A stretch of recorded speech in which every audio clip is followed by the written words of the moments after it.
Recently, Rosie talked about seeing yourself as what you want to be as part of the process of becoming what you want to be. As part of her talk, she told a true story about a young boy who, with a little help from the divine, had killed his brain cancer with visualizations of attacking Planet Meatball, the name he gave his tumor, with a spaceship. It's a remarkably common belief that our brain can heal our body. Even here in the US, not exactly known for open-mindedness toward non-standard medical practices, a survey done in 2019 found that over 60% of Americans believe that the brain can have a strong influence on the ability of the body to heal itself, with over 40% saying they have experienced it personally.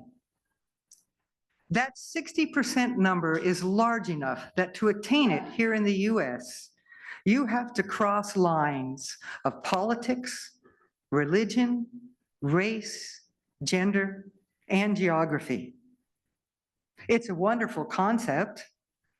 The more it's true, the more healthy we can make ourselves, the less dependent we would be on the medical community. It would be cheaper, cleaner, all around more wonderful. So that might leave us wondering, how real is this? I mean, it's easy to look at it, to listen to anecdotal evidence and believe in the idea. It feels good. It could be true. But when we're sick or injured and we're contemplating a little mindful self-healing, then it matters. Is this really real? Or just, isn't it nice to believe it's real? Just because there's a story of someone beating their cancer with visualization doesn't mean that the visualizations actually had anything to do with it. Some people do just beat cancer. And if it is real, how would I really do it? And how much would it take to have an effect? It is too bad that the concept doesn't have the support or at least the interest of the medical or scientific community. Wouldn't it be nice to have some real numbers? If somebody would do some real studies, maybe even some controlled double-blind studies, some serious statistical analysis, wouldn't it be, oh wait, they do. They have a name for the most common form of self-healing there is, and they have studied it a lot. I expect everyone here has heard of it, the placebo effect. And it is very, very real. How real? So real that any trial of any drug needs to have a control group that doesn't get the drug. Because what percentage of people improve does not necessarily tell you how good the drug was.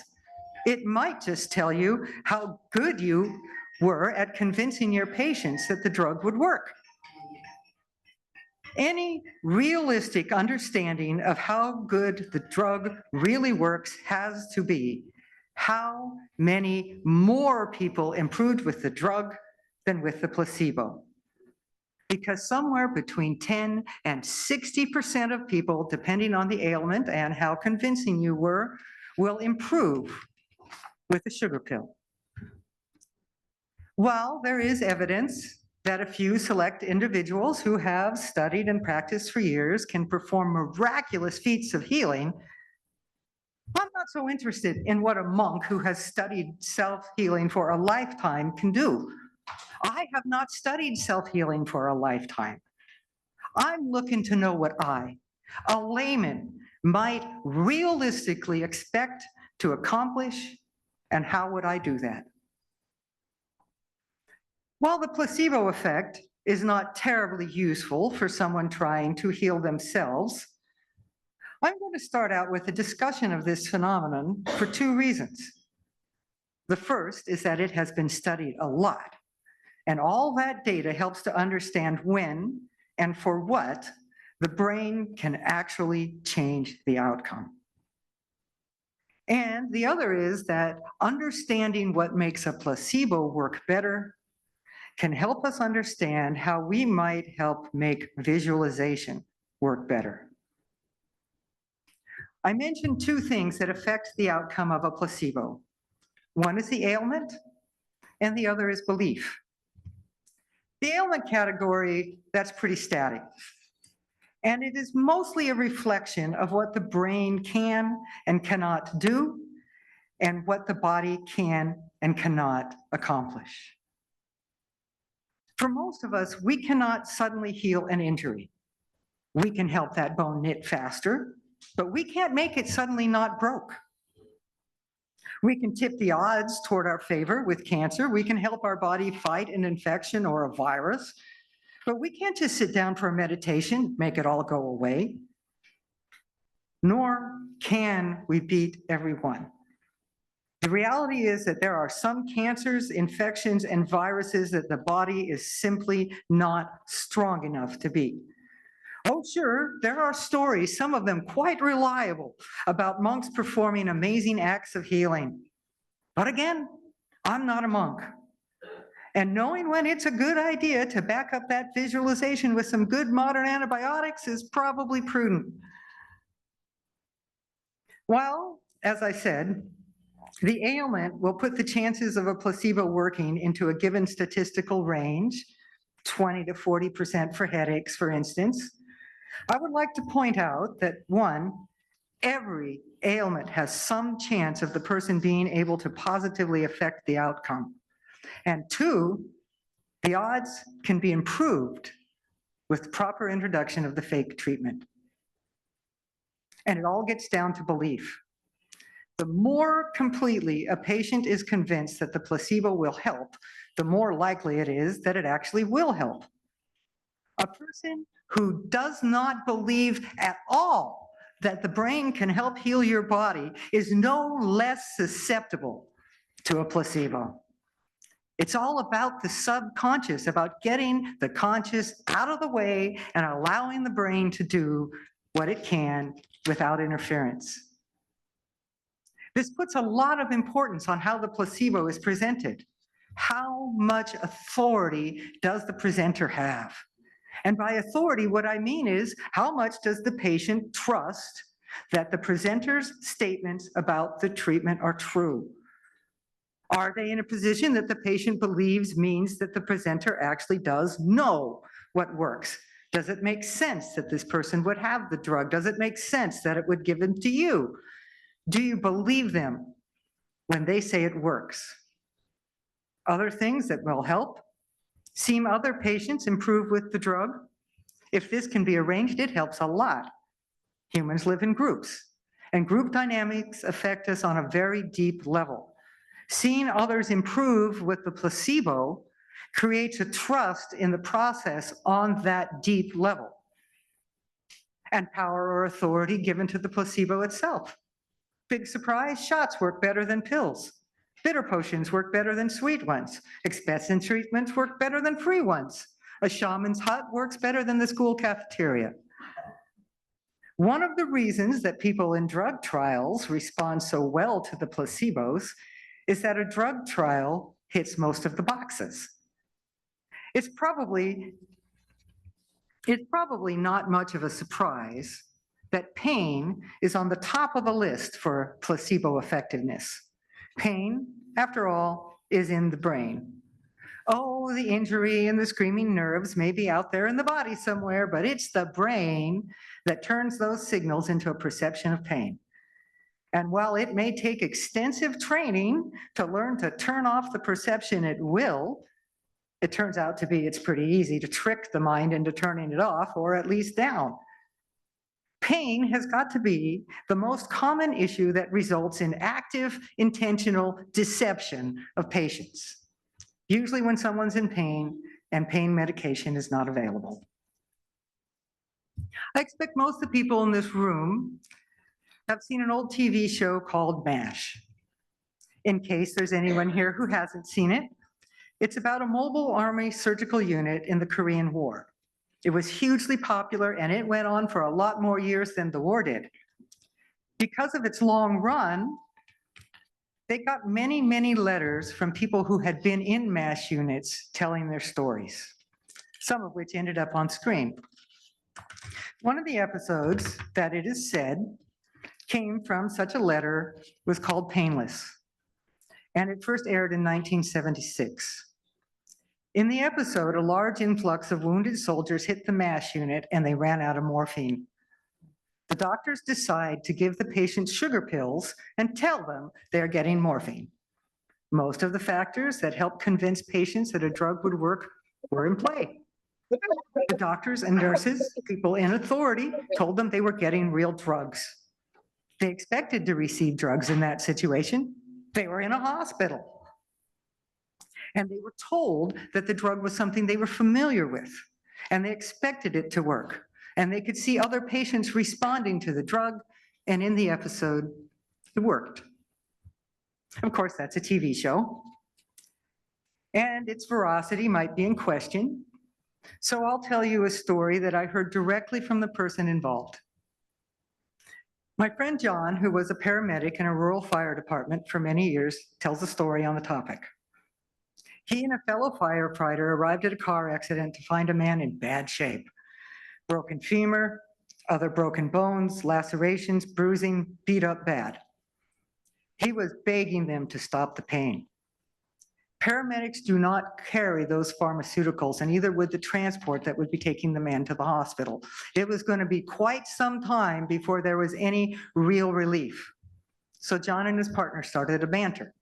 John saying things like, "This man really needs some help," and his partner saying, "John, you are going to get me in trouble again, and you know you're not supposed to do this, and what are you going to do, tell on me? Oh, you're going to go get it, I know you are." And John goes back to the truck, and he gets an O2 mask. And he tells the guy it's oxygen-administered morphine, and they are not supposed to have it, and don't you dare tell anyone. Oxygen gives one a good feeling when you start breathing it. That combined with the status of the firefighters, the extra value given by their banter, and the man went from screaming and begging to help to quietly complaining about the pain.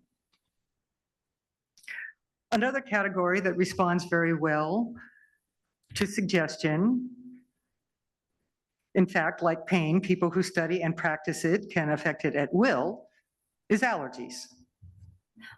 Allergies are your immune system responding to something it shouldn't in a way that is not useful. And in this case, it's not a matter of if the immune system can beat a bug, no matter how enthusiastically it goes at it, but simply a matter of turning it off. And turning down, or even calling off, the immune system is totally within the power of the brain. I once read a story by a doctor who ran a clinic in a rural area of Africa.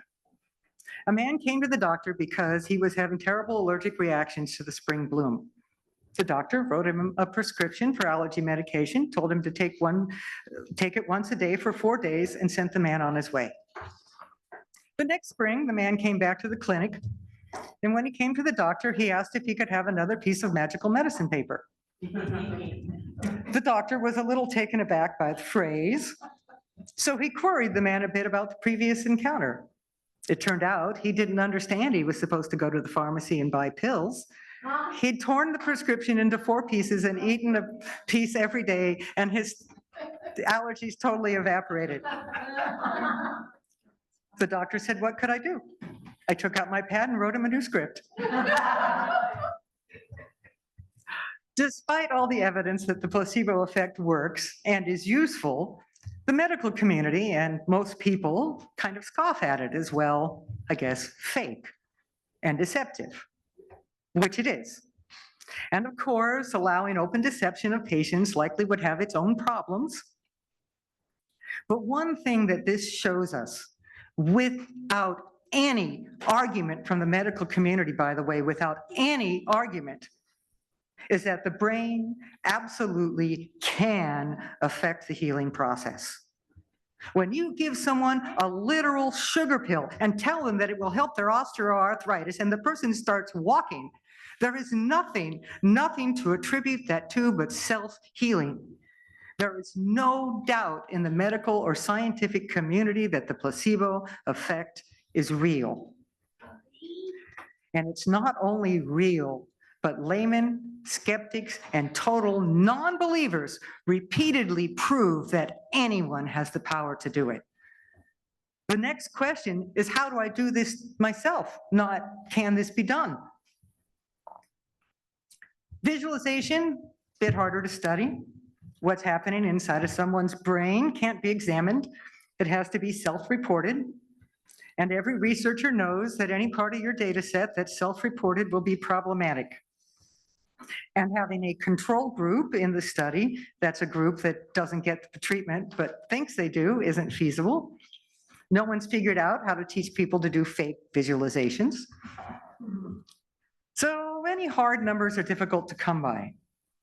But there have been a number of reputable studies that show a clear statistical improvement with visualization. Several studies, for instance, have shown that regular visualization can help surgery patients feel less pain and recover quicker. One study in particular showed a marked decrease in pain medications and earlier discharge dates. While there's only anecdotal evidence that visualization can actually beat cancer, there have been a number of programs, trials using visualizations called guided imagery as part of cancer treatments. And it's been found to improve mood and morale, help symptom management, particularly pain management, improve tolerance to harsh therapies such as chemo, and improve immune system function, even with clinical tests. During this process, they've teased out some guidelines to say what you need in your visualization to improve their effectiveness. And the three major things are belief, focus, and clear intent. Rosie's example of the boy who killed Planet Meatball is an excellent picture of all three of these. He was told, I gather, by his parents that this visualization thing would work. And like most 8-year-olds, he believed him. The detail and personal elements in his imagery shows his level of focus. He wanted to live. So when he was told to make a picture in his mind, he created a whole video game. And he knew exactly what he wanted to do: kill the tumor in his head. His imagery could have just as easily been used if he was trying to kill an infection in his bones or cancer in his feet. But he knew just what that planet he was chipping chunks off was. He was very clear about what he was doing. But again, anecdotal evidence gotten several hands down from the event can be a bit questionable in terms of wondering if somebody just made up a good story. So I'll tell you an anecdote that was told to me by the person involved. Her name was Asha. I've spoken of her before, and she was a very good friend of mine that I knew for many, many years. She had her faults, but lying to herself or others was not among them. In the 1970s, she used a birth control device called Balcon's Shield, which was a particular form of IUD. It turned out that it tended to get lodged in the uterine wall, and many women ended up with horrendous infections resulting in complete hysterectomies. Asha was one of those women. She was heartbroken. She had one child and had intended to have several more. But life goes on. She went on living life. Some years later, sick of her dependence on hormones, she decided she would grow herself some new ovaries. And who knows, maybe even produce an egg that she could put in a surrogate. Asha was a very dedicated meditator, having spent some years studying under a master. So she started nightly visualizations. She continued the visualizations for about a year, but lack of any feedback concerning success, and she started slipping in her dedication and eventually stopped. Sometime later, she was having a pelvic exam, and the doctor mentioned that her ovaries felt a little odd. She told him that she didn't have ovaries, but the doctor told her he was feeling them right here in real time. She told him to call Kaiser, get her records, and call her back. Well, it turned out that she had grown 2 ovary-sized cysts right where her ovaries should be. And both of the cysts had ovarian cells. As you can imagine, Asha always wondered if she had held faith and stuck to it, would she have grown new ovaries? The point of this story and the story of Planet Meatball is not that this level of self-healing is common or easy, but that it is possible for real people. And while Planet Meatball is truly a while Planet Meatball is truly a heroic feat of self-focus, rest assured that this is possible in real ways for real people in the real world. And one last thing. While belief, focus, and clear intent all improve the effectiveness of visualization, in actuality, there is only one thing you really need. And you can do it if you only have this, and if you don't have this, the other three won't help you. You have to do it. Time spent matters a lot. It isn't a matter of doing it right so much as doing it. This means that anyone can, even if you have doubts, if you can't focus on your image for more than a few seconds, even if you're not at all clear about what's wrong or what it takes to fix it. Data suggests that if you do it anyway, it will help. It suggests that the more you do it, the more it will help. Which, for one thing, makes it a great thing to do and do more and keep doing anytime you're feeling helpless about your health. It doesn't have to be a full-on cure to be helpful. There's strong evidence that visualization can make it better. Something my friend Asha used to say, better is better. Better isn't always good, but it's better. And we'll take better. Thank you.